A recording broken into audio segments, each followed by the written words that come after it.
शरारती हागो एक बहुत पुराने पीपल के दरख्त पर, जहां शाम होते ही अजीब सी खामोशी छा जाती थी, वहां एक शरारती जिन रहता था जिसका नाम हागो था। बल्कि वो सिर्फ शरारतें करने का शौकीन था। वो न किसी को नुकसान पहुंचाता और न किसी को डराता।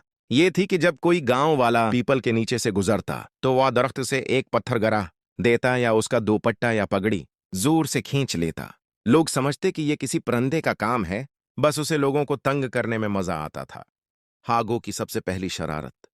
मगर वो दरअसल हागो की शरारत होती। एक दिन गांव में एक बहुत गुस्से वाला और खुदगर्द आदमी रहता था जिसका नाम शेखू था।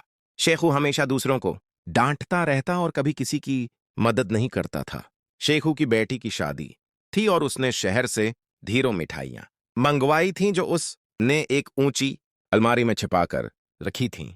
हागो ने जब ये देखा तो उसके जब शेखू और उसका सारा घर सो रहा था, हागो चुपके से अंदर दाखिल हुआ। वो हुआ मैं तीरता हुआ अलमारी तक पहुंचा और अलमारी का दरवाजा खोल दिया। मगर हागो ने मिठाइयां खुद नहीं खाएं, उसने तमाम मिठाइयों। शरारती दिमाग में एक नई बात आई। रात की गहरी खामोशी में मैं थोड़ा थोड़ा नमक और मिर्च मिला दिया। सुबह जब शादी की तैयारियां शुरू हुईं और शेखू ने खुशी खुशी मिठाइयों का डब्बा खोला ताकि मेहमानों को पेश करे, तो पहली मिठाई खाते ही एक जोरदार चीख निकली।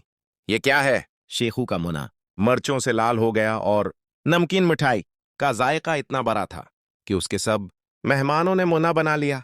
हागो ये सब कुछ छपकर देख रहा था और हंसते हंसते लोटपोट हो रहा था। शेखू का गुस्सा आसमान पर पहुंच गया और उसने समझा कि किसी ने उसके साथ बदला लिया है।